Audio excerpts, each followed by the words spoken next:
இந்த 666 சொல்லும்பொழுது அவர் எங்கன்னாச்சும் சீப்பை பற்றி பேசினாரா? சீப் பற்றி பேசினாரா?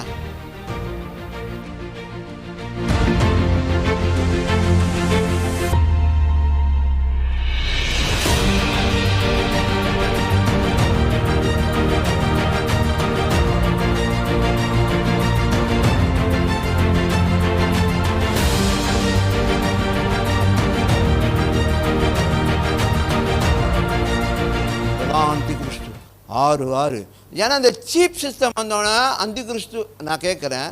அந்தி கிறிஸ்து வரும்பொழுது அன்னைக்கு நான் கேட்குறேன், அன்னைக்கு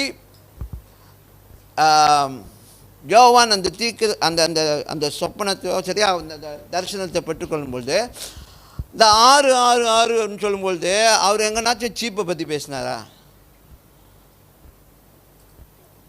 சீப் பற்றி பேசினாரா? அன்னைக்கு வெளிப்பாடு புத்தகத்தில் யோவான் இந்த தரிசனத்தை பார்க்கும்பொழுது இதில் உள்ள சம்பவங்கள்லாம் வெளிப்பாடு புத்தகத்துடைய சம்பவங்கள்லாம் எழுதும்பொழுது அங்கே சீப்பை பற்றி பேசினாரா?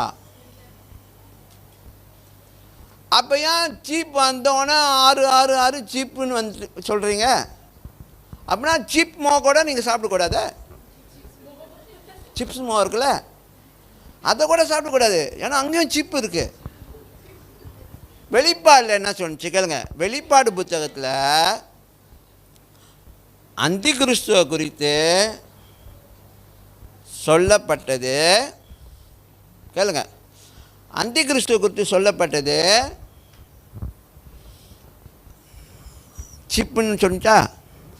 666 நீங்கள் வாங்கும்பொழுது சிப்பு மூலமாக தான் வாங்குவீன்னு சொல்லி சொல்லப்பட்டிருக்கா?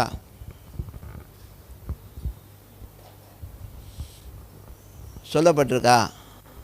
இல்லை ஃபஸ்ட்டு இந்த நவீன காலத்தில் வந்து அது சீப்பாக மாறலாம்ல, அது சீப்பாக மாறலாம்ல. சரி, எனக்கு அதோடைய என்ன சொல்கிறது, அந்த ப்ரோக்ரஸை காமிங்க. இப்போ நான் சொன்னேன் அந்த நாட்களில் பூட்டு வந்து இப்படி தான் இருந்துச்சு, அப்புறம் பூட்டு வந்து இப்படி மாறுச்சு. இன்றைக்கி பூட்டு வந்து என்னாச்சு, ரிமோட்லேயே ஆச்சு. முன்னுக்கு கிரில் பார்த்தீங்களா, கேட்டு காடியிலேருந்து சிக்கினா போதும், அவர் அப்படியே மரியாதையோட கதவு திறப்பார். ஓகே, அப்புறம் நீங்கள் உள்ளுக்கு போயிட்டோன்னே காடியை பார்க் பண்ணிட்டு காடி விட்டு வெளியாகக்கூடாது. கேளுங்க, சேஃப்டி சொல்கிறாங்க. காடி விட்டு வெளியாக முன்னுக்கு மறுபடியும் அந்த ரிமோட் தட்டினீங்கன்னா கதவு மூடிடும், கேட் உங்கள் முன்னுக்கு கேட் மூடிடும். அதுக்கப்புறம் தான் காடி விட்டு வெளியாகணும்னு. ஏன்னா நீங்கள் கதவு திறந்துக்கிட்டே கதவு விட்டு இறங்குனீங்கன்னா அந்த உங்கள் கேட் திறந்து இந்த கேப்பில் கூட ஆள் உள்ளுக்கு பூந்து உங்களை கொள்ளடிக்க முடியும், சேதப்படுத்த முடியும்னு. அப்போ சேஃப்டி இப்போ பார்த்தீங்களா, உள்ளுக்கு காடி உள்ளுக்கே உட்காந்துக்கிட்டு கதவை கேட்டை லாக் பண்ணிட்ட பிறகு தான் காடி விட்டு வெளியாகணும்னு. எவ்வளோ நவீனம் பாருங்கள், எவ்வளோ நவீனம். இப்போ இந்த நவீனம்லாம் திடீர்னு இப்போ பூட்டுக்கு வந்து இப்போ நீங்கள் வீட்டுக்குள்ளே போகிறதுக்கே உங்கள் கை ரேகை தான் பாய்க்கப்படணும்னா இது சீப்பா?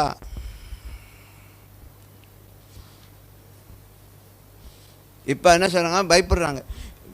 இப்போ ஐசிலாம் வேறு நிறையா திருடு போதா, அதை எடுத்து ராங்காக யூஸ் பண்ணுறாங்களா? அதனால் என்ன செய்கிறாங்க, உங்களோட டாட்டாலாம் என்ன செய்கிறாங்க, ஒரு சீப் மூலமாக உங்களுக்குள்ளே வைக்கிறாங்க, உங்கள் தோல் கீழே வைக்கிறாங்க. அதை பாருங்கள், இவனுங்க இருக்கானுங்களே, யார் இந்த பண்ணுறானுங்களே, இவனுங்களும் அந்த பைபிளோடைய கான்செப்டே உள்ளுக்கு கொண்டு வரானுங்க பாருங்கள். அதுவும் அந்த கையில் இங்கே தான் வைப்பானுங்களாம், அவ்வளோன்னு நெத்தியில் தான் வைப்பானுங்களாம், வேறு இடத்துல வைக்க முடியாதா?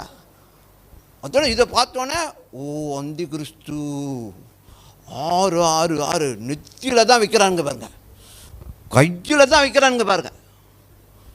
அப்போ இது 666 கன்ஃபார்ம்லாம் அப்படின்னு பைபிள் சொல்லுது.